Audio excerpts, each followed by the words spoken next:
dia kena buat tuition secara percuma. Tuition one Malaysia, one Panda. Bukan one tapir kan? Tapi dah sana. Dia nak ganti dengan Panda ni. Oh ya, main dah. Dalam perbincangan. Nak bila hari Panda tu sampai, saya rasa dia ketukangan tapi pun bagus. Betul lah nak buat Memang dia tengah berbincang lagi. Pasal mungkin bentuk serupa ke kan? Tapi senang nak jaga. Sebelum tu terpendek tu nak bayar semua. Hutang emas boleh dibayar. Hutang sama ya.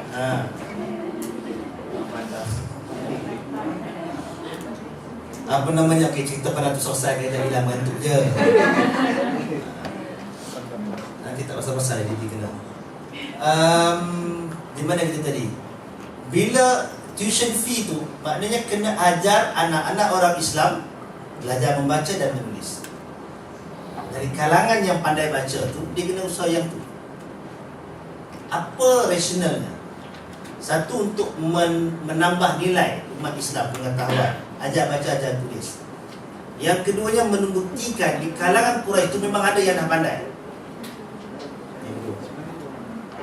Yang ketiganya, bila mengajar ni dia bukan boleh sehari aja jadi cerdik, susah. Macam mana pun dia akan ambil masa. Dan tempoh masa yang panjang itu, penjenayah, tebusan-tebusan ini tadi akan duduk dan berinteraksi, bermuamalah dengan masyarakat Islam. Dia akan belajar tentang Islam, bagaimana orang Islam hidup. Dia akan belajar bagaimana orang Islam melayan orang lain. Jadi itu juga merupakan cara dakwah. Secara siasahnya begitu. Jadi itu pilihan yang diberikan. Pilihan pertama tak sebut. Pilihan pertama masuk Islam. Pilihan kedua bayar tebusan. Pilihan ketiga mengajar tuition tanpa bayaran dari dia untuk terus sendiri. Itu yang dicadangkan oleh Abu Bakar. Umar bercadangkan apa? Kasih kerak semua. Nabi perumpamakan Abu Bakar ni bagaikan Ibrahim dan Isa. Dan bila cadangan Umar, Nabi bandingkan ataupun gambarkan Umar ni bagaikan Nuh dan Musa. Kan ada ayat Quran kan yang kasih habis semualah, macam tu maksud ayat tu. Jadi itu perbandingannya. Dan Nabi pilih cadangan Abu Bakar. Bila pilih cadangan Abu Bakar, lepas tu turun ayat yang tidak berlayak bagi seorang Rasul untuk mengambil apa dunia yang macam itu, menyokong pendapat Umar. Dan Nabi memang berduka cita. Tapi Allah Ta'ala dah bagikan turun ayat tu sebab Nabi dah buat kan. Dan Allah Ta'ala maha pengampun, maha penyayang. Dan memang hasilnya ada orang Islam diangkat belajar dan sempat belajar membaca dan menulis, adalah faedah benda tu. Cuma dari sudut decisionnya, Allah turunkan ayat yang menyebelahi pendapat Umar. Apa hikmah dia? Wallahu ta'ala a'lam. Yang tu nak kena syarah panjang lagi tadi. Sebab maksudnya kejam bunuh semua. Mungkin di satu sudut kita pandang begitu, tetapi dalam suasana itu siapa yang jadi terusan dan sebagainya itu ada faktor-faktor lain. Baik, itu yang kedua. Yang ketiganya ialah dalam peristiwa surah At-Tahrim ayat 5.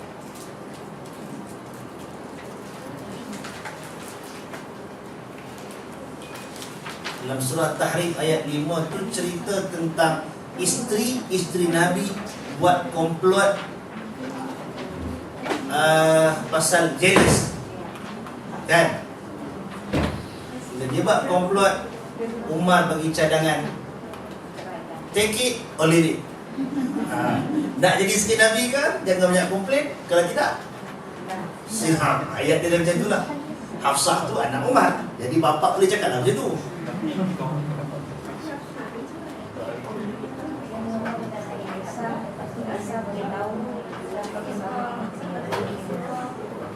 Surah At-Tahrim ayat 6. Ayat 5, sorry, ayat 5.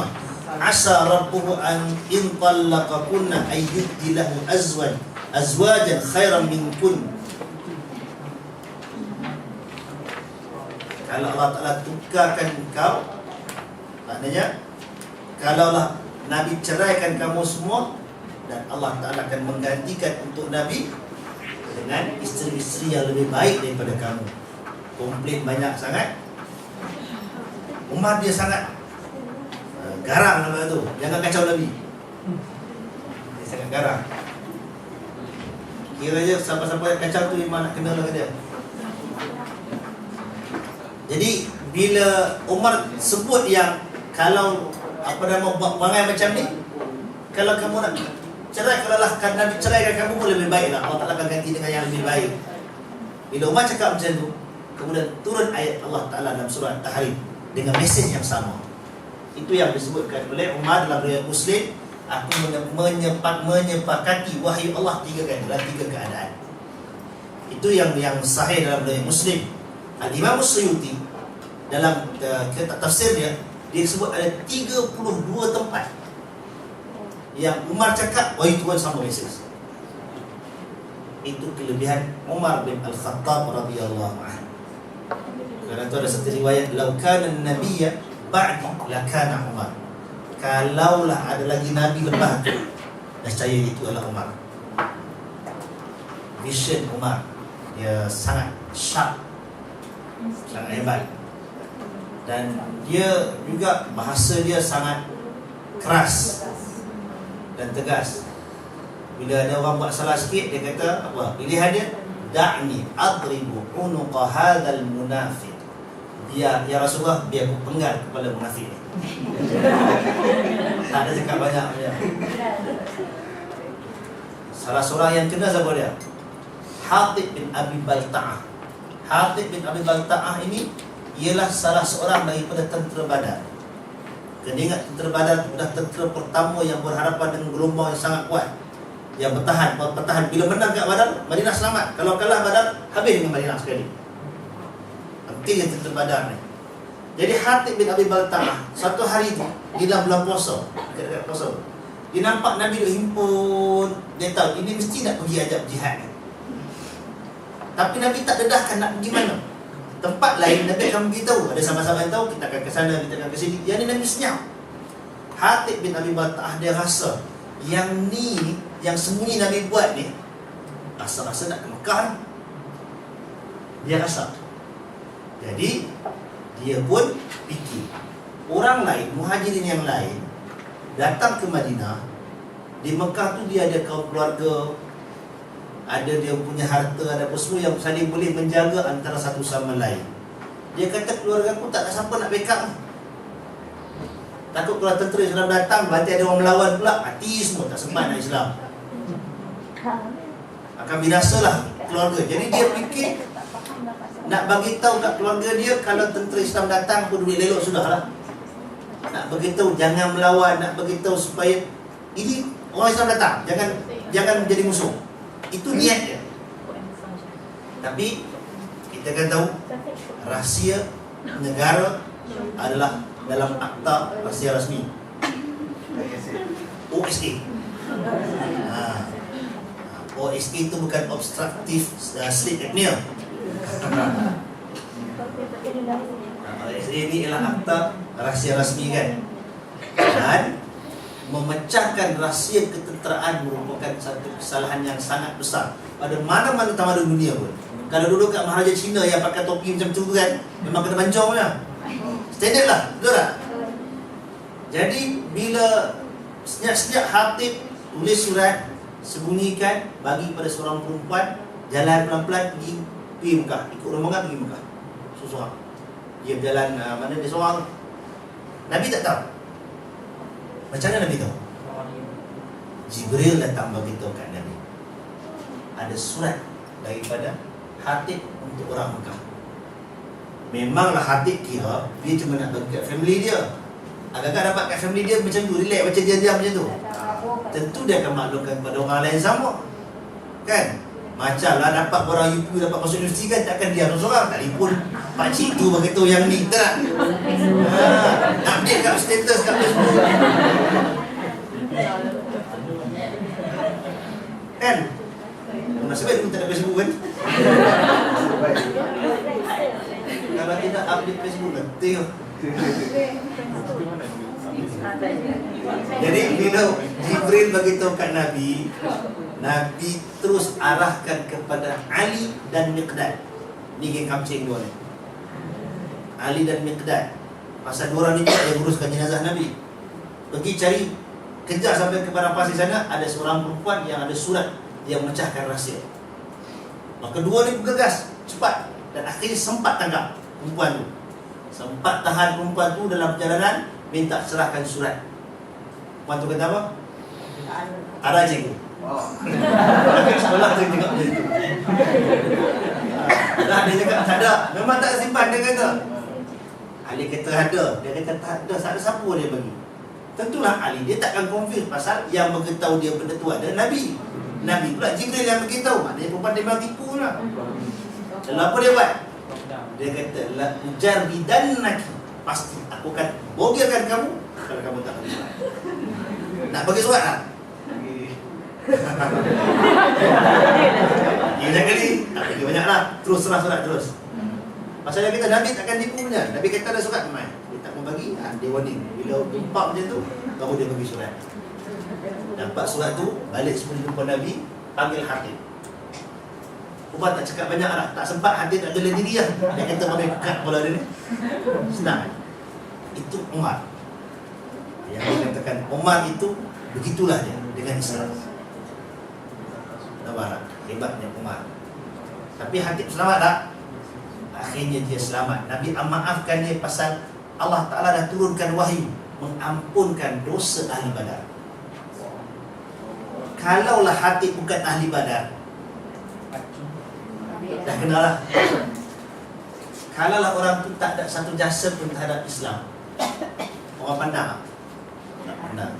Tapi Hatib tu adalah salah seorang daripada tentera Badar yang Allah Ta'ala ampunkan dia. Bila Umar nak kerat kepada dia, Nabi kata kena buat apa yang orang yang Allah Ta'ala dah ampunkan dia.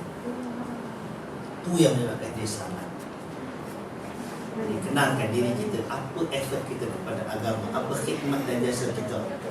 Kalaulah kita salah, ada Umar, ingat tak kali dah yang kepala kita ni. Tak ada benda yang selamatkan kita. Itu dari tentang Umar. Baik, ada satu orang lagi.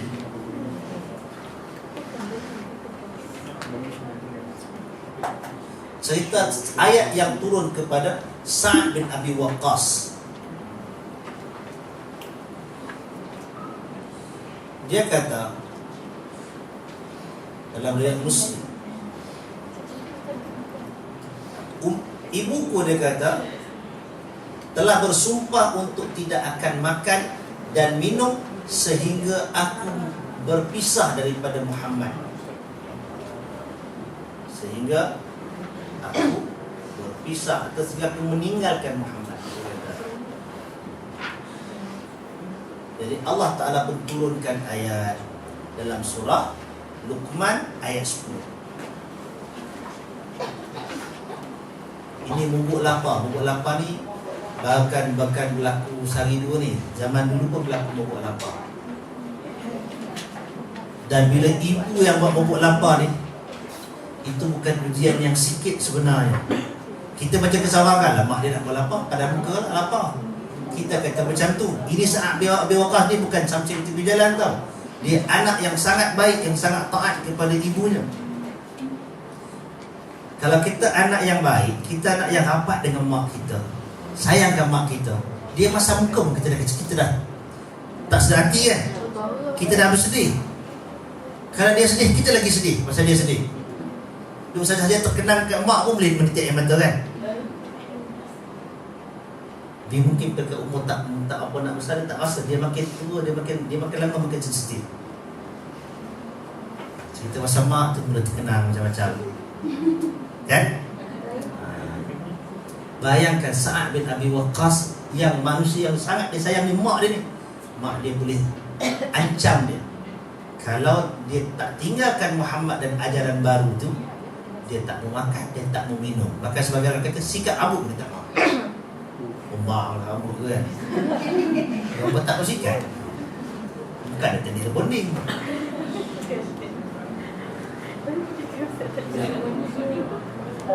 Yang ni cerita tentang Sa'ad bin Abi Waqqas.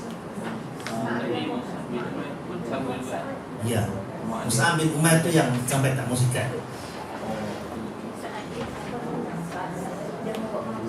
Mogok makan, mogok lapar. Jadi bila begitu maka Allah Ta'ala turunkan ayat wa in jahadaka ala an tusyrika bi. Sekiranya mereka berdua, yani ibu dan ayah ini, memaksa kamu untuk mensyirikkan aku, ma laysa laka bihi ilm, dengan sesuatu yang kau tidak ketahui, fala tuti'huma, maka janganlah engkau taati mereka.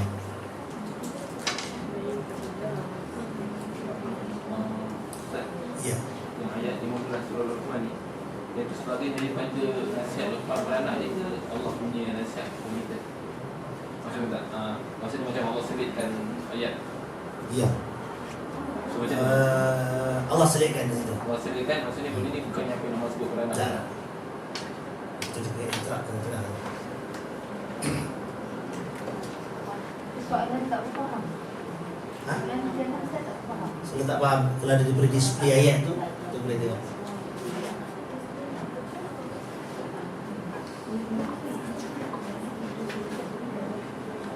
Dan ini sekadar selingan nak sebut tentang ini.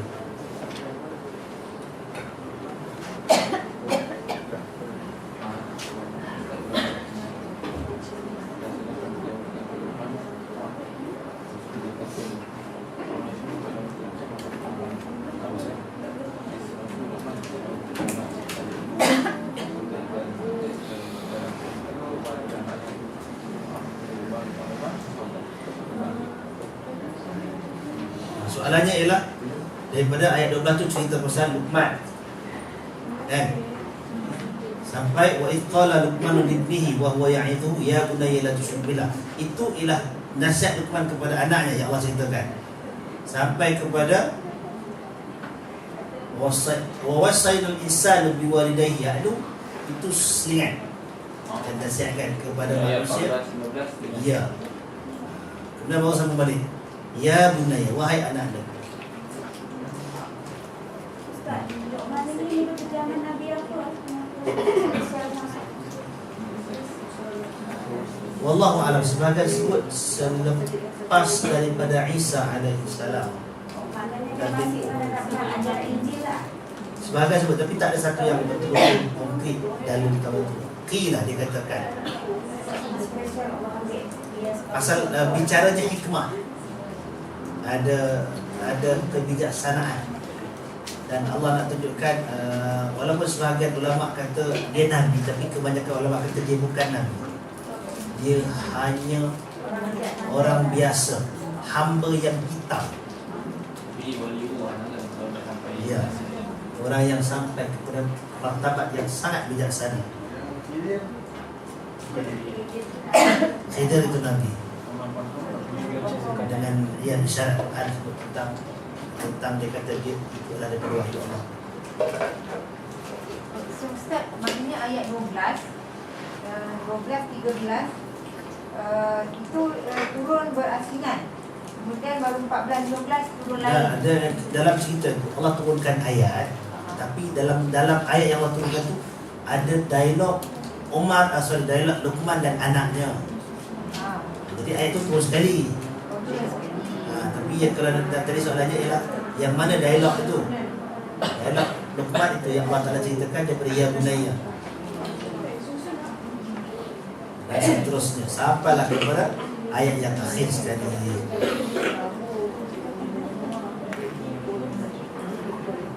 Boleh?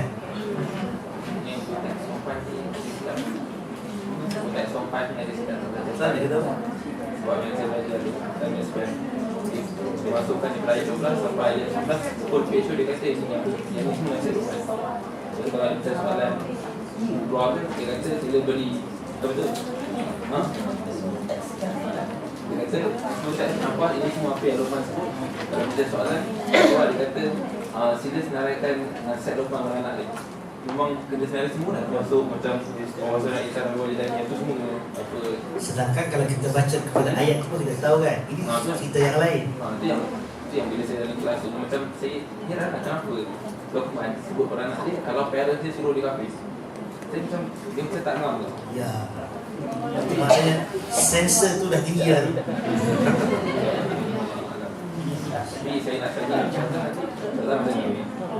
Kena ikut skema. Kalau jawab macam mana kena ikut skema. Jangan kena pandai. Rasa IDQ lah pakai ikut pandai kan. Baik. Jadi kita dah sudah jam tu.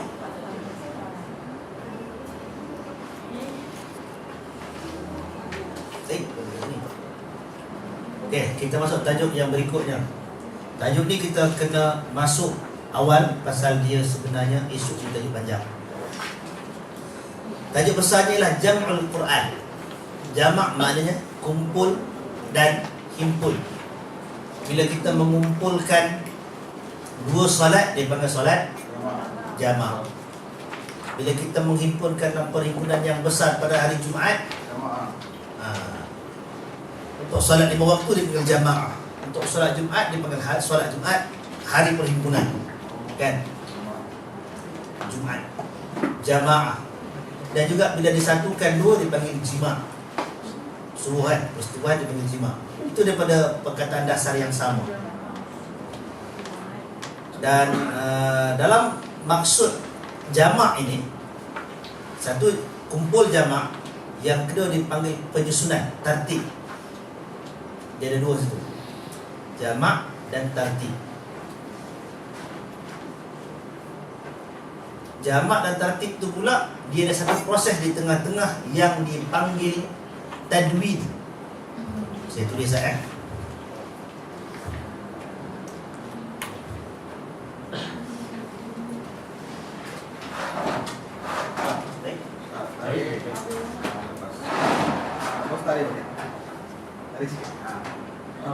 Sampai nanti ya.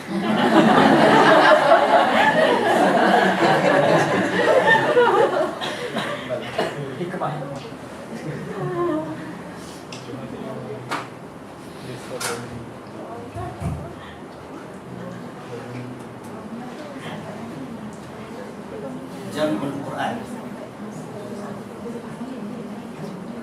Ini tajuk dia.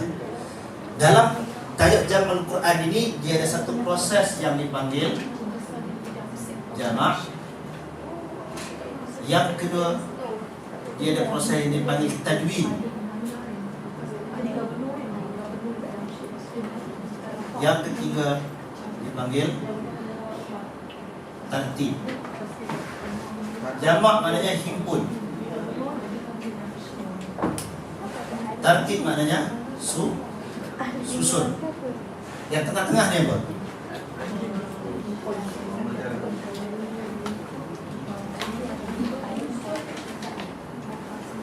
Dah himpun, dah susun.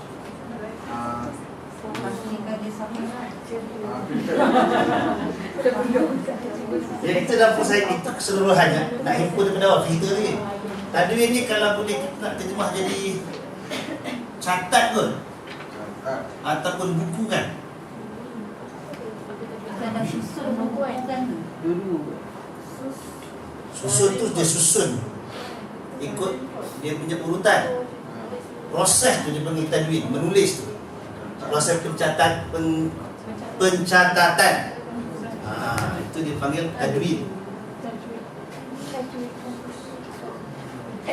Dan semua proses ini duduk dalam menghimpunkan Al-Quran.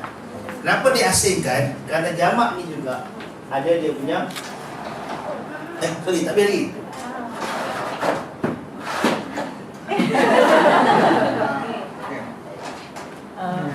Ada tak? Okey, tengok dulu.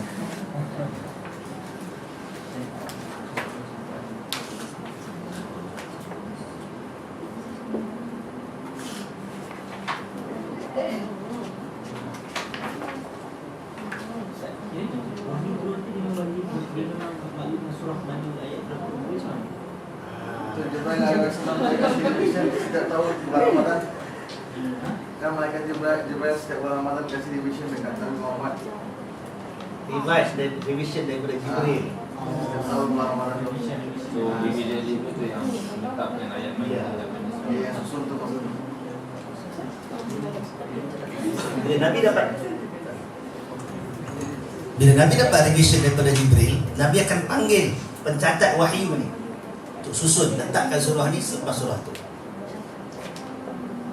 Dan Nabi akan maklumkan kepada sahabat. Kalau Nabi tak maklumkan, siapa yang nak tahu kan? Jadi Nabi maklumkan pula kepada para sahabat. Dan Nabi akan baca. Bayangkan dalam solat, Nabi akan baca Quran. Dia bukan mesti tertib macam ada sekarang ni. Pasal wahyu tak lengkap. Sampai dah akhir hayat Nabi, barulah wahyu tu lengkap. Jadi jangan bayangkan Nabi baca susah banyak tu 100% macam yang dalam mushaf kita tu. Pasal wahyu is still keep on turun kan. Oh, ini yang kisah Rasulullah SAW surah Samad, Rasulullah baca surah Baqarah, Maidah dan Nisa juga, dan Maidah dan surah Al-Imran. Ya, Itu maksudnya surah tu belum lengkap lagi. Al-Baqarah tak lengkap lagi masa tu. Maknanya bukanlah dengan kiraan kita yang ada macam tu, adalah 1-2 tempat, 3 tempat yang tak sempat lagi, tak turun lagi. Tapi sikit ke? Tetap juga banyak kan? Tetap juga dia panjang. Baik. Dah catat? Selalu saya memang buruk, jangan tiru.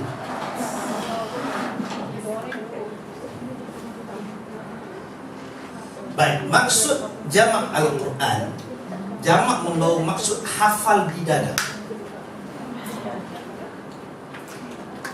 dan membacanya dengan lisan. Kalau hafal saja di dada, kemudian dia hanya mental work sahaja. Tahu mental work? Lidah tak bergerak pun sebut gambaran dia, maka itu bukan himpun, dia bukan jamak. Dalam suratul Qiyamah ayat 17 dan 18 Allah Ta'ala firmankan, Inna alaina jam'ahu wa qur'ana fa idza qara'nahu fattabi' qur'ana. Cuba baca terjemahannya.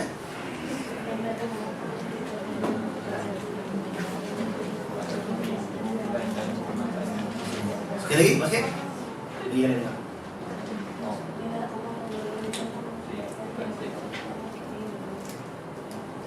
Surah Al-Qiyamah, jumpa. Dia satu seni tau. Kalau kita boleh ingat surah ni, surah yang nombor berapa. Bukanlah masuk syurga dengan hafal benda tu, tapi sebahagian daripada kelebihan kan, satu seni. Cuma jangan belagak dengan kehebatan tu. Kerana memang termasuk dalam topik talbis iblis, belikan iblis orang yang mampu buat macam tu. Bukan maksud salah, tapi maksudnya dia berisiko untuk perasan dan syok sendiri. Kalau itu kan dia hafal dan amalkan sunnah dalam Al-Quran itu dikatakan hafal dan amalkan. Dia kena tipu. Hafal dan amalkan. Okey, sesungguhnya kami yang akan dia akan mengumpulkannya dan dadamu dan membacakannya. bacakannya. Jibril akan bacakan kat Nabi. Pasal apa macam ni?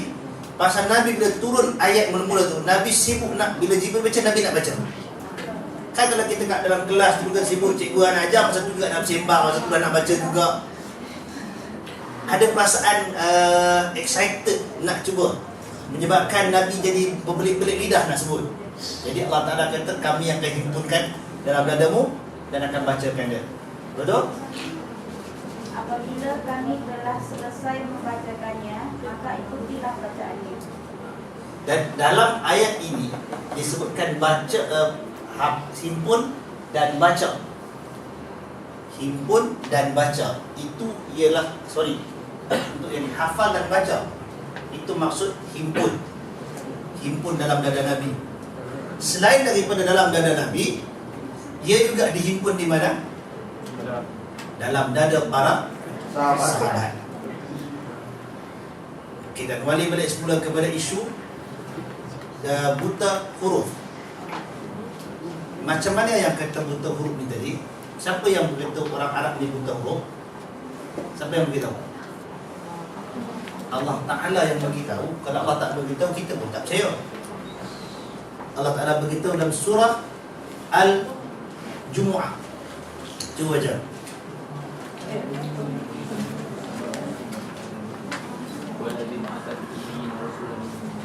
Walladhi ba'atha fil ummiyina rasulan minhum. Dialah yang ni Allah yang mengutuskan, membangkitkan pada orang-orang yang ummi, pada kelompok manusia yang buta huruf ini, serasulan, seorang rasul minhum, dari kalangan mereka. Jadi Nabi itu rasul yang diutuskan kepada masyarakat yang ummi, masyarakat yang buta huruf, dan dia juga daripada sebahagian daripada mereka. Jadi itu ialah gambaran umum. Bukan maksudnya 100%, tetapi kadar buta huruf yang sangat tinggi. Bukti yang kata masih ada yang pandai baca, awal lagi cerita Waraqah bin Nawfal pandai baca. Kemudian dalam peristiwa Perang Badar, tawarannya ialah mengajar membaca dan menulis. Jadi maknanya dalam umum yang tak tahu tu ada beberapa orang yang tahu, tapi majoriti tak tahu. Dan majoriti yang tak tahu ni pula apa ganti kepada bacaan dan tulis ni? Hafalan yang sangat kuat dan kemahiran pengecaman. Dalam peristiwa Badar, dalam riwayat sirah Al-Mubarakfuri ceritakan, bila Abu Sufyan dia dengar khabar tentera Nabi nak sekat dia kat jalan, dia pun ambil tindakan, esongkan perjalanan lalu-laluan yang lain. Bukan A turn back tak. A turn back tu MH 70 dan MATID Sekarang Terengganu sana, dia pusing balik. Yang ni dia alihkan perjalanan yang lain, tapi dalam masa yang sama dia meninjau ke mana pasukan Nabi nak pergi. Sampai kat satu tempat, Abu Sufyan jumpa dengan orang duduk kat padang pasir. Dia tanya kat orang sini, ada tak siapa-siapa orang daripada Madinah yang datang ke sini? Orang tu kata tak perasan pula. Dia tak tahu, dia tak perasan. Pasal dia pun tak tahu siapa yang tanya ni kan. Tapi Abu Sufyan dia cekap. Dia pergi tengok, dia survey kawasan keliling. Dia nampak tompok tai unta. Dia bukan berjalapuk di situ betul. Dia nampak tompok tai unta tu, dia dah kering. Dia buka, pecah tengok. Dalam itu ada kesan tumbuhan yang bukan tempat itu dan bukan dekat Mekah. Tumbuhan tu dekat Madinah.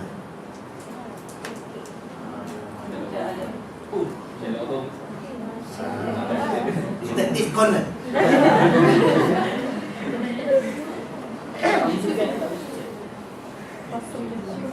Jadi bila dia cap ini bukan tumbuhan sekitar ni, maknanya bukan penggembala sekitar itu dan bukan orang Mekah. Ini haiwan orang Madinah. Maknanya dia tahu pasukan peninjau Nabi pernah ada dekat kawasan tu sebelum orang sampai. Jadi kalau dia lajak ke depan, dia tahu. Dia lajak ke depan mesti ada orang tunggu lagi. Itu yang dia pernah kata. Itu kadar pengecaman yang hebat. Sebahagian orang kata tapak kaki unta yang dia rancang. Ini tapak kaki unta siapa? Mungkin sampai tahap tu. Dan tak tahulah kan, saya tak pernah berunta. Orang bila dia bergelumang dengan benda ni, dia memang ada jiwa dia tahu. Dia dapat mengecam banyak benda. Kalau kita biasanya kalau tengok jalan kan, selalu masuk sini tengok ini selipar dia tahu siapa punya. Nampak guru ada sebelah tu belah, tu dia tahu. Kita tak cakap tapak kaki unta, kita cakap selipar kan. Baik, jadi bila dah tak ada kelebihan membaca dan menulis, yang ada adalah kelebihan hafalan. Nabi sebut perlahan-perlahan, pasal Nabi sendiri ditegur oleh Allah Ta'ala. Jadi Nabi ikut elok-elok. Kemudian Nabi sampaikan balik semula kepada para sahabat. Semua sahabat dengar dengan teliti dan diorang rekod dalam ingatan. Hanya ada beberapa orang kemudian yang menulis, terutamanya yang di Madinah. Yang di Mekah tu juga agak sikit Mesir. Jadi hafalan itu duduk pada Nabi dan duduk pada para sahabat. Semua sama hafal ke? Tak sama level. Manusia ni bukan sama dia punya pemikiran dia. Ada yang boleh hafal banyak, ada yang hafal sikit. Kalau yang selalu duduk dengan Nabi, selalu dengar apa yang Nabi baca, dia dapat hafal banyak. Kalau yang sibuk dengan urusan yang lain, kan hafalnya sikit, lupanya banyak. Kalau tak mau, apa dia perkataannya? Kalau tak mau, kalau apa nama? Kalau mau sih bisa berdaya, kalau tak mau Kalau hafal banyak, takut lupanya banyak. Orang kita kata. Kalau hafal sikit, lupanya sikit. Kalau tak mau lupa, jangan hafal. Kalau pakai falsafah tu, pakai tak baju lah kita. Tak saja nak gurau Jadi bila macam itu, sebagai riwayat sebut sirah dalam sirah alam dan sebagainya, manusia seperti Khalid bin Al-Walid, dia Islam agak kemudian, dan dia panglima tentera, kerja dia perang. Dia pergi perang sana sini, badan dia ni penuh, tak ada satu tempat yang tak ada liang, tak ada luka. Walaupun akhirnya meninggal dunia tak katil. Itu Khalid. Tahu berapa banyak yang dia hafal? Dia katakan sekitar 3 surah atau 3 ayat. Banyak tu je dia hafal. Pasal apa macam tu? Fatihah dia hafal lah. Banyak macam Fatihah. Dia tak hafal banyak pasal dia sibuk, profession dia ialah pergi berperang. Dia bukan tunggu, dia pegang mengajar, dia akan menyampaikan dah. Dia pergi perang. Sebut kat mana dia pergi. Dan setiap kali dia pergi dia menang. Asal dia menang. Asal menang dia ada. Sampaikan orang tentera-tentera bawah ni, tamat orang, bila tengok tentera ni, Khalid dah balik. Khalid tak ada. Alah, semua dah down. Khalid kat mana? Khalid kat guru sana. Semua pakai nak pergi belah sana. Kiranya kalau Khalid ada, macam jamin menang. Itu ada ciri-ciri. Nak usul dah ke situ. Jadi apa Umar buat? Umar rasibnya pecat Khalid. Maka Khalid Ibrahim, Khalid bin Al-Walid.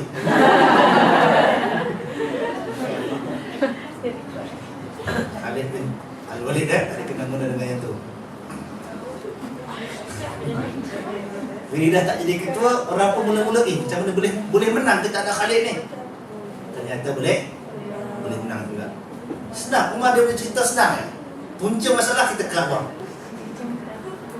Ada pokok Ar-Ridwan dekat Hudaybiyah yang para sahabat bila berjanji setia tu nak pertahankan Islam, pertahankan Nabi, jangan lari. Maklumlah pakai ihram, pegang pakai kat bahu tu kan, nak pergi perang, takut nak kena serang dengan Quraisy. Tak takut lah. Bawa apa? Bawa, bukan bawa cangkul, bawa sekadar peralatan yang melindung daripada penyamun perang pasir, bukan alat perang. Tiba-tiba ada ancaman Quraisy nak serang, maka Nabi himpunkan para sahabat di bawah pokok Ar-Ridwan, berbai'ah dekat situ. Jadi dalam Bai'atul Ridwan, pokok tu diceritakan dalam surah Al-Fath. Surah Al-Fath. Cuba baca surah Al-Fath, situ dia cerita tentang Bai'ah Ar-Ridwan. Maknanya pokok tu ada sentimental value, historical value, religious value, semua dekat situ. Kan? Tentang perjuangan sahabat dan sebagainya. Bila sampai zaman Umar, orang mula pandang pokok dia pokok yang ada berkat. Ini pokok ajaib. Ini pokok yang hebat. Dia rakam sini ada tempat begitu dan begini. Lalu apa yang jadi? Masing-masing mula nak ambil berkat dengan pokok tu. Bahaya. Mana lebih penting? Mengekalkan sejarah ataupun nak selamatkan akidah? Tidak. Apa Umar buat? Potong pokok. Senang cerita. Sama. Jadi apa? Memang orang tetapkan nak sesat. Itu baru level pertama manusia. Baru ada rasa bibit-bibit nak cenderung tentang benda tu kan. Kalau tak dikekang, generasi yang berikutnya, last sekali pacak tu lah bersih 3 tu lah tu. Letak colok ke apa ke? Lama-lama orang berkat macam tu. Jadi kerana itu Umar punya mission senang. Dia kira selamatkan akidah. Buang. Jadi orang sibuk cerita dulu tempat lahir Nabi jadi tandas lah apa semua, nak sedih-sedih pula macam tu kan. Apa masalahnya? Masjid nak kena besar juga, tidak orang sembahyang tergelongkang. Masa tak ada tempat sembahyang kecoh kan. Bila luarkan masjid bising juga. Baik, itu cerita tentang hafalan tadi ya. Ada sahabat yang sangat banyak hafalan, Ubay bin Ka'ab. Ubay bin Ka'ab ni sampaikan kalau dalam satu peristiwa dalam hadis yang sahih itu riwayat Abu Daud, bila Nabi salah baca Quran, tak ada orang tegur, Nabi pusing balik. Lepas habis sembahyang dia tanya, Ubay tak sembahyang kita? Ubay mana? Macam sepatutnya Ubay tegur lah bila Nabi tersilap. Itu kelebihan Ubay bin Ka'ab. Dan Nabi juga sebut, siapa yang nak baca Quran macam mana ia diturunkan, bacalah seperti bacaan Ibnu Ummi Ma'bad. Ibnu Ummi Ma'bad itu ialah Abdullah bin Mas'ud. Orang yang banyak hafalan, banyak catatan. Dan seorang lagi ialah Zaid bin Thabit. Zaid bin Thabit itu antara orang yang banyak hafalan dan juga Zaid dia juga catatan. Baik. Jadi peringkat pertama pengumpulan ialah dalam bentuk hafalan. Yang keduanya ialah penulisan. Dan ini tak begitu banyak. Dan penulisan itu adalah di atas lembaran apa? Lembaran apa? Lepah tamar, kulit binatang, tulang-tulang. Jangan pakai tulang ikan, jangan bayangkan tulang ikan memang tak boleh tulis. Bayangkan paha unta tu. Baru dah nampak tu dekat tulang macam mana kan? Dan tulisan zaman dulu bukan tulisan halus macam kita ni. Tulisan besar, pasal tu lembaran dia besar. Bila sekali buka tu macam tu. Pernah tengok kan? Sejarah Imam Bukhari ke bagus. Kitab dia semua yang jadi bukan A4 punya size. Itu F5 dan seterusnya. Buka sekali besar macam tu. Dan itu yang menyebabkan nak kena dikanda oleh binatang, oleh keldai, oleh unta, pikul. Benda-benda tu. Kalau tamadun Cina, scroll Confucius kan, yang jatuh dalam air kan dia boleh. Yang tu pasal Cina lebih maju, dia just boleh gulung dalam kayu dia, rotan dia kan. Tapi kan banyak juga. Itu suasana yang kita kena nilai. Zaman tu macam itulah kemudahan yang ada. Dan kalau bandingkan tamadun Cina, tamadun India, tamadun Mesir dengan Arab di Mekah tu, Mekah ni memang sangat terpencil lah. Ibaratnya macam Somalia zaman sekarang. Sangat mundur dari sudut yang tu. Walaupun dari sudut ekonomi, dari sudut perdagangan, dia orang ada kemajuan. Baik. Dan ditulis tu apa yang ditulis ni? Dan apa nama, tidak lengkap lagi. Tidak lengkap surah dan ayatnya. Belum lengkap. Secara awalnya hanya ditulis, belum lengkap lagi. Masing-masing tulis pada lembaran. Asal yang turun, tulis. Kemudian turun lagi, tulis. Bayangkan berapa kali nak tulis. Bila dah penuh muka surat tu, datang wahyu baru, Jibril berkata Nabi, ada ayat nak kat tengah tu. Nak kena rombak balik. Kalau pakai komputer, kita enter je kan. Ada orang kosong, isi balik kan. Zaman dulu nak macam mana? Seksa. Bayangkan, itulah perjuangan sahabat Nabi di peringkat awal. Nak kena tulis balik dan sebagainya. Dalam masa yang sama, ada orang sibuk nak tulis apa yang Nabi cakap. Itu Nabi tak bagi. Jangan campur. Tamu pasal kertas dah tak cukup, bahan tulis tak cukup. Kalau tulis nanti dah penuh kan. Tak ada orang nak tulis wahyu. Yang keduanya, takut tertukar perkataan Nabi dengan wahyu Quran. Pasal tu, hadis Nabi tidak dibenarkan untuk disalin mula-mula dulu. Ada seorang sahabat saya dengan seorang. Pasal tu dia kena tegur. Bila dah establish, bila dah boleh dibezakan gaya bahasa Quran macam mana dan perkembangan penulisan apa nama bahan-bahan tu dah makin banyak, Nabi kemudian diizinkan. Ya. Sama-sama Ustaz. Sekarang ni zamannya adalah zaman orang golongan yang ummi. So, Ya. bila Rasulullah beritahu kepada sahabat, mereka ni tak boleh menulis sebagainya. Jadi macam mana nak pastikan ini word ejaannya begini. Tadi kita kata kebanyakannya ummi. Tapi ada beberapa orang yang boleh menulis. Yang boleh-boleh tu yang masuk Islam, yang tu disuruh tulis.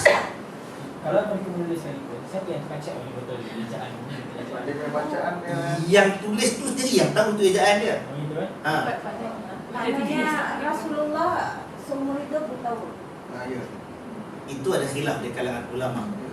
Setahun. Dari sudut pandangan yang jumhur mengatakan seumur hidup Nabi buta huruf.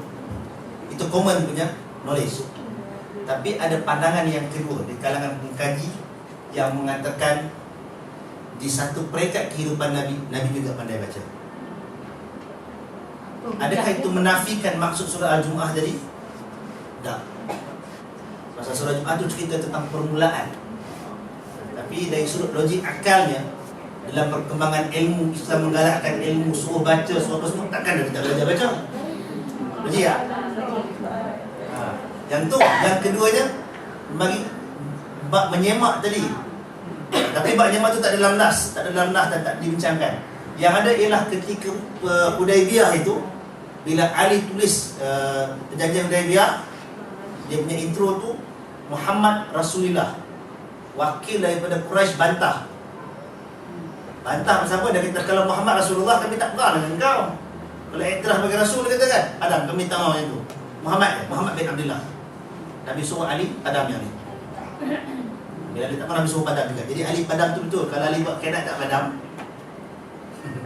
Nabi kalau tak boleh baca, Nabi tak tahu kan.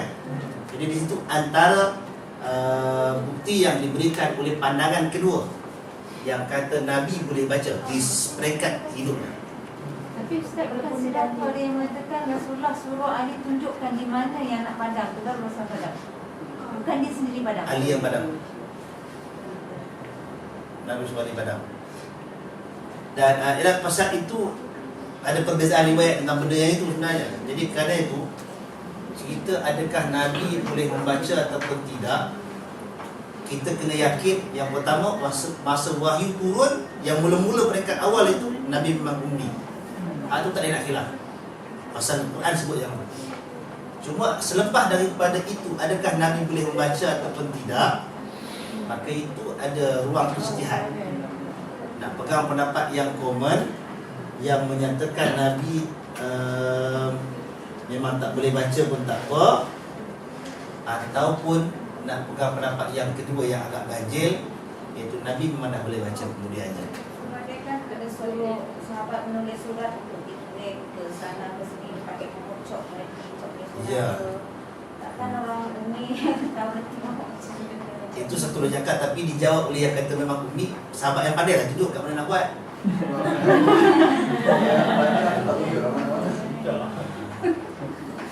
Semua riwayat yang kata Nabi belajar dengan siapa baca, macam tu tak ada. Bukti Rasul pandai membaca selain daripada kisah yang perjanjian Hudaibiyah atau ada lain tak? Akal kita malah takkanlah Nabi suruh semua orang baca, Nabi tak baca, tak belajar-belajar. Tak boleh masuk akal kan? Semua suruh belajar, semua suruh baca. Membaca pintu ilmu. Dia tulis kat sekolah kan. Tapi Nabi sendiri tak belajar benda tu. Nak kata ada arahan daripada Allah Ta'ala, jangan belajar, tak ada. Jadi kerana tu ini adalah isu yang ada asas yang kata kena sepakat, ada beza Quran sebut, dan ada peringkat yang kedua tu, inilah salah satu. Suka tidak, jangan gaduh sudah. Jangan gaduh benda-benda macam tu. Sebab kita bergaduh macam-macam keluar label nanti. Dia pemahaman ni lebih kepada kalau nak jawab pada non-Muslim rasanya. Non-Muslim dia akan kadang-kadang yang tahu tu dia akan persoalkan. Dia persoalkan dari sudut. Dari sudut, you kata Islam mementingkan ilmu, mementingkan baca, Iqra' pun membaca. Tapi you punya Nabi sendiri tak tahu membaca. Dia pelikir dari segi itu. Tapi point lah. Mungkin kalau kita berdepan orang yang macam tu, pun akan pendapat yang kata boleh baca. Jadi kalau kita tahu apa hujah untuk mengatakan sebenarnya ada pandangan yang mengatakan Rasulullah ni pada akhir hayatnya dia pandai juga membaca. Jadi kita tahu, boleh mudah kita nak berhujah dengan orang yang berpandangan beginilah. Ya. Itu pasal tu bila kita banyak benda yang kita tahu, result kita banyak dalam kepala, kita bolehlah buat pilih dia punya file mana keluar kan. Kalau dalam kita punya folder tu empty, apa nak keluar?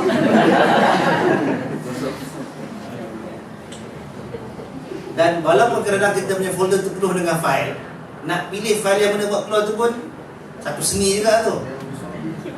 Bukan semuanya boleh pilih dengan tempat tu yang kita kata awal tadi.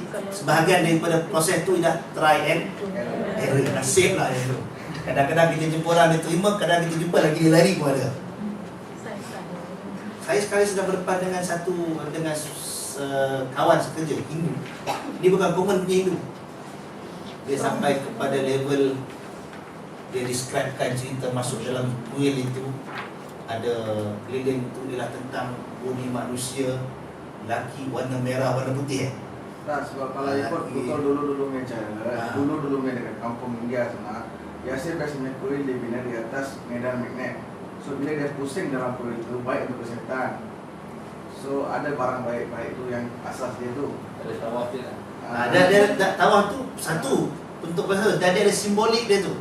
Simbolik itu yang lama-lama hilang dia punya roh dan maqasid ibadat dia.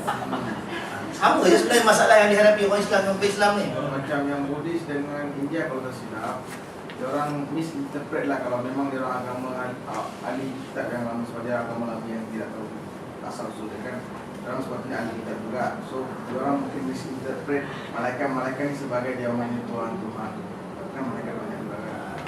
Dan itu sebahagian daripada sekolah tak yang ada. Tapi yang saya jumpa ni ialah yang akhir sekali ialah where is God? God inside me. Dia sampai kepada pahaman wah dah terwujud. Bukan ada seorang pendeta yang tengah pusing satu dunia tu yang tengah sebarkan pasal Muhammad ada dalam kitab itu. Kan? Ya, itu ada juga betul. Yang terberdatang. Tapi yang saya jumpa, jadi bila jumpa orang yang macam itu, kita nak berjumpa dengan dia, nak cari pilih file yang tepat tu tak jumpa lagi. Baru dengar, dan bila dengar tu yang saya fikir apa tau? Macam mana ada orang yang kenal Quran, orang Islam boleh ikut sama macam ini. Apa yang dia cerita ni, saya jumpa dalam teori falsafah, philosophers Islam. Tak, sebahagian tu yang tentang ni ada dalam falsafah, sebahagian lagi ada dalam sufism, sebahagian lagi duduk dalam Mu'tazilah. Semua tu ada kat puak ni. God is only one, no name, no form, no attributes. Dan sekali kat mana? Dalam dia ada tak? Dan dia kata itulah genuine Hinduism. Dalam apa kitab apa? Raga Veda. Veda atas sekali tu. Bukan Purana, di atas lagi, atas tu lagi.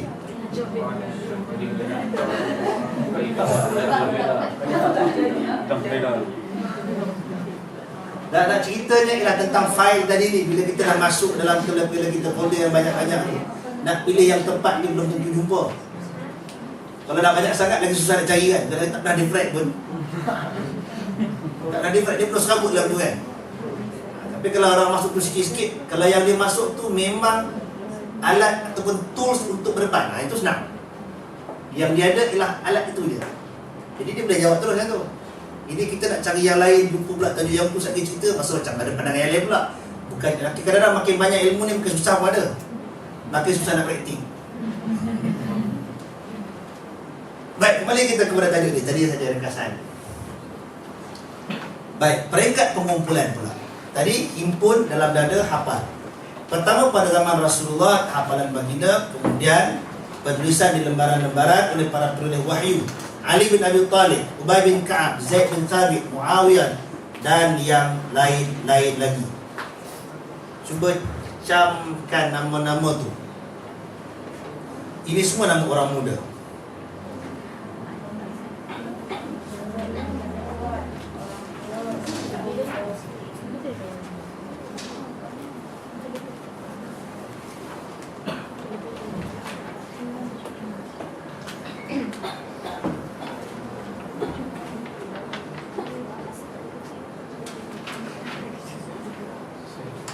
Baik, siapa penulis Al-Quran ini tadi?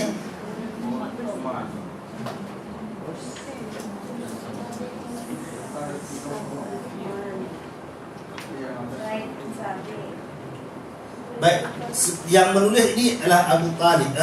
Ali bin Abi Talib ni zaman kat Mekah dia tak menulis. Dia menulis masa di Madinah. Barangkali dia adalah sebahagian daripada hasil anak didik tebusan perang Badar kan. Zaid bin Thabit pun orang muda, Ubay bin Ka'ab pun orang muda. Bila dia menulis, ini yang rasmi, penulis wahyu. Kemudian bagi orang persendirian yang tahu menulis, dia akan juga menulis sendiri. Ini penulis rasmi. Muawiyah adalah penulis wahyu yang rasmi. Ya, Muawiyah bin Abi Sufyan yang dibenci sangat oleh orang Syiah itu. Orang benci orang suka. Benci. Sudah tukar? Tukar kan? Jangan tukar. Baik, jangan tukar. Ustaz rasmi ni macam dia Rasulullah sendiri yang menyuruh Ya. dia lagi. Rasulullah panggil untuk menulis. Itu bagi penulis wahyu Nabi. Manakala orang lain itu dia sebagai inisiatif sendiri. Bukan terhad pada yang ni. Dan dewan ni pula bukan sentiasa ada satu dalam satu masa yang sama, semua ada. Sebagai itu adalah kena aktiviti harian kan. Baik. Yang berikutnya, zaman Nabi semua tulis masing-masing. Tulis atas lembaran apa semua simpan peribadi. Ada yang banyak, ada yang sikit, ada yang baru tulis sikit, pergi berdakwah pula, hijrah duduk sana, tinggal sikit. Dan masa masing-masing itu tulis di hadapan Nabi. Orang kata, oh yang ni tulis, oh dia pernah tulis. Kalau yang tak tulis pun tengok Nabi baca, dia orang hafal, ada yang tulis. Jadi setiap orang yang tulis tu ada saling menyaksikan antara satu sama lain. Part ini sangat penting masa dalam level yang kedua nanti. Level kedua level yang ni, iaitu pada zaman Abu Bakar As-Siddiq radhiyallahu anhu. Ali bin Abi Talib radhiyallahu anhu, dia kata dunia ini berhutang dengan Abu Bakar. Dia kata kerana Abu Bakar lah orang pertama yang mengarahkan untuk dihimpunkan, menghimpun dan menyusun. Kenapa zaman Abu Bakar nak kena buat? Pertama, kerana jumlah orang yang hafal Al-Quran semakin berkurangan. Mula-mula kan ramai hafal. Lepas hafal, faktor umur, mati, yang keluar daripada negeri, berhijrah, berdakwah, sampaikan Islam. Lepas tu yang paling banyak mati dalam bentuk drastik ialah dalam peperangan. Sampailah ke satu tahap dalam peperangan Al-Yamamah. Peperangan Al-Yamamah ini ialah peperangan berhadapan dengan Musailamatul Kadzdzab, Nabi palsu. Hebatnya Musailamatul Kadzdzab ini, dia mendakwa dia sebagai Nabi masa Nabi Muhammad hidup lagi. Muhammad, kamu jaga belah sana, yang ni aku punya kawasan. Macam ingat Samsung gangster pula. Dia ingat apa? Dia kata, Musailamah kata, bukan perempuan ni, lelaki tu. Musailamah tu nama lelaki. Al-Kadzdzab ialah gelaran dia, pendusta. Nama dia Musailamah. Apa namanya? Kemudian bila Nabi wafat, dia masih hidup. Lalu dia kata apa? Dah Nabi sana wafat, Nabi perang wafat, kau ikut ulah kata. Tinggal dia seorang Nabi kan. Dikira dia kata kita join sekali lah. Dia tinggal dia di Nabi yang tunggal. Dan sebenarnya tak jumpa lagi dengan Nabi Syalam kan. Nabi pucung kan. Nabi sendiri masuk kahar. Jadi bila dia begitu, apa tindakan Abu Bakar? Abu Bakar bila naik menjadi khalifah, yang dia hadapi Musailamah Al-Kadzdzab ni seorang dengan tentera dia ramai juga di Al-Yamamah. Kemudian dalam masa yang sama Nabi sedang mempersiapkan tentera. Sebelum Nabi wafat tu, Nabi tengah siapkan tentera untuk dihantar ke sempadan Rom, nak lawan dengan tentera Rom. Masa tu Nabi dah lantik dah Usamah bin Zaid. Waktu tu baru 18 tahun. Terlalu biu tak keluar lagi. Tengah tunggu seyu. Usamah bin Zaid Nabi lantik untuk bukan pasukan bola, bukan pasukan badminton, ketua tentera lawan dengan Rom. Yang ketiganya, bila Nabi meninggal dunia, Nabi wafat, ada satu kelompok Arab dulu kami bayar zakat pasal Nabi masih ada. Sekarang Nabi dah wafat, zakat tak payah keluar dah, kita simpan sendiri. Ada tak bayar zakat? Yang berikutnya pula, satu lagi kelompok, dulu kami masuk Islam pasal Muhammad ada, sekarang Muhammad dah wafat, tak ada apa dah, pakat keluar balik daripada Islam. Jadi berapa cabaran Abu Bakar? 4. Musailamah, Rom, orang yang tak membayar zakat, dan murtad. 4.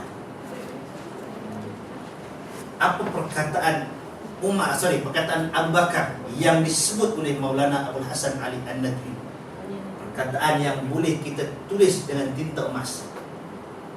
Dia kata, ayang kusuddinu wa ana hayy.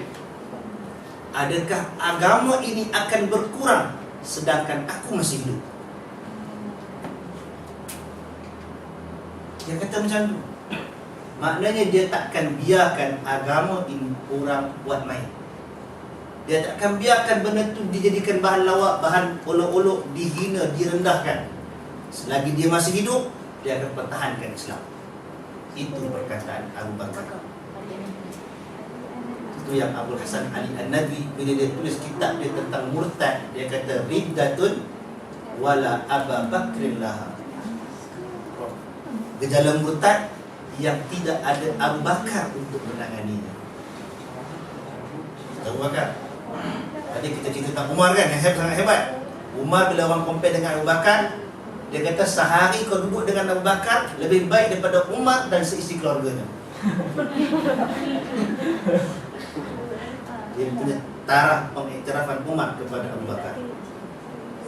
Sangat hebat. Nak feel cerita Abu Bakar ni, dia kena cerita kat sana. Cerita daripada Mekah ke Madinah tu, jalan tengok cerita tu. Memang sangat takjub tentang Abu Bakar ni.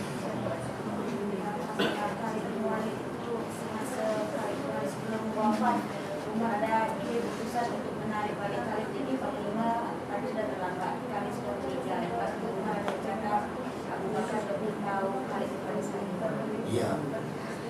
Itu kehebatan Abu Bakar. Umar sangat mengiktiraf benda tu. Baik, cerita tadi ni ialah bila Umar dah sampai, Abu Bakar dah sampai tahap itu, dia hantar tentera. Salah satu tadi peperangan Al-Yamamah. Dalam peperangan Al-Yamamah ini ada 70 orang qari. Perkataan yang digunakan qari, jamak dia qurra, merujuk kepada orang-orang yang hafal Quran, bukan orang yang baca Quran. Orang yang hafal Quran, gelaran hufaz ataupun hafiz dalam tradisi ilmu Islam ialah untuk orang yang hafal hadis. Al-Hafiz yang kita gunakan itu sebenarnya kalau tradisi ilmu Islam ialah untuk hafal hadis. Kalau untuk yang hafal Quran ni dipanggil Al-Qari. Ustaz, saya ingat kalau misalnya Al-Hafiz ujung Quran, Al-Hafiz mula hafal hadis. Sekarang tak ada Al-Hafiz mula, semua letak ke ujung. Pasal tak ada yang hafal hadis. Hafal lah juga tapi taklah konsep yang penuh. Habis daripada Al-Hafiz, Al-Muhaddis, Al-Musnad, Al-Musnid semua tu bisa. Yang tu kena tunggu lepas raya, ada kos dia. Patut bulan depan tapi bulan 6 dah pack kan jadual. Jadi kita minta untuk skip. Saya pun tak boleh nak ulang banyak dia. Pada nama kentua dia susah sikit. Ustaz, orang Arab pun kalau disebut orang yang hafaz Quran, Al-Qari lah sekarang ni pun. Ya. Kita orang Melayu ni dia sebut Al-Hafiz. Oh, kalau Tapi kita dah memelayukan term tu nak macam mana? Okeylah tu. tapi memang ada orang yang hafaz hadis ke semua hadis-hadis yang ada. Itu yang kita perincikan nanti dalam kelas tu nanti. Sebenarnya tu setiap istilah tu ada dia punya termual. Ada dia punya konten dia. Tapi janganlah untuk kau yang Al-Hafiz tu lah, biarlah dia nak pakai lah. Sebahagian tu tak hafal pun tapi dah orang tulis kat poster Al-Hafiz, dia kan takkan nak mengaku pula saya bukan Hafiz. Dia diam sudah lah. Masuk dia pandai nyanyi dekat dalam TV tu, bukan Hafiz pun. Jangan tanya siapa kan. Baik, dalam peperangan Al-Yamamah itu Islam menang. Yang cerita ada akhirnya Musailamah mati terbunuh dan sebagainya. Tapi 70 orang yang hafal Al-Quran meninggal dunia syahid. Bila sampai berita tu, Umar tengok sekali perang 70. Jadi perang lagi 20. Lama-lama tak tinggal lah yang hafal Quran. Yang lain-lain ni semua hafal sikit-sikit, yang tak apa hafal. Maka Umar telah mencadangkan kepada Abu Bakar. Bahasa kita kata, buat satu master copy lah, senang. Buat satu induk, naskah induk. Himpunkan semua yang ada, simpan satu. Nanti kalau habis semua orang mati, yang hafal Quran ni, tak ada rujukan lah. Orang akan baca berpisah-pisah dan tak ada satu kesinambungan. Dan mungkin juga ada kesalahan. Tak siapa nak semak. Bila ada satu master copy, maka itulah yang akan jadi rujukan sekiranya ada sebarang masalah. Apa reaksi Abu Bakar? Dia takut bid'ah. Ayat yang boleh buat, dia takut bid'ah. Dia kata, wallahi, dia kata, kalau suruh aku pindahkan bukit belakang ni daripada sini pindah sana, aku buat. Benda yang Nabi tak buat, dia tak boleh nak buat. Dia tak boleh langkah setapak sesuatu yang Nabi tak buat. Itu komen pendirian sahabat tentang urusan agama. Sampailah Umar rasionalkan dia. Ini bukan tambah urusan ibadat. Ini cerita kepentingan, masalah. Nak jaga mushaf tu. Bukan mereka benda baru. Bendanya dah semua dah habis kan. Sekarang cuma nak himpun balik je. Himpun letak bekas tu masa kopi. Siapa nak buat kerja tu? Takkan nak suruh orang bawah. Kena habak begitu kat khalifah lah. Jadi Umar telah pun merasionalkan Abu Bakar. Akhirnya dia terima lapang dada dia. Dia pun fikir nak bagi kat siapa? Dia cari Zaid bin Thabit. Zaid bin Thabit orang yang cerdas, orang yang muda, mungkin kelebihan tulisan dan sebagainya, dan dia banyak simpan tulisannya. Maka dilantik Zaid bin Thabit. Panggil Zaid bin Thabit, terangkan benda tu. Apa reaksi Zaid? Sama tak macam bukan mula-mula tadi? Oh, tak mau buat. Dia tak mau buat. Pasal benda ni Nabi tak buat. Dia nak kekalkan macam yang sedia ada. Lalu apa kata Abu Bakar? Dia repeat balik apa yang Umar rasionalkan dia. Barulah kemudian Zaid terima. Dan Zaid seterusnya melaksanakan proses tersebut. Macam mana Zaid buat, kita sambung pada hari esok. Ya? Itu saja. Wallahu ta'ala alam. Kalau ada sebarang soalan, esok kita tanya. Itu saja. Assalamualaikum warahmatullahi wabarakatuh.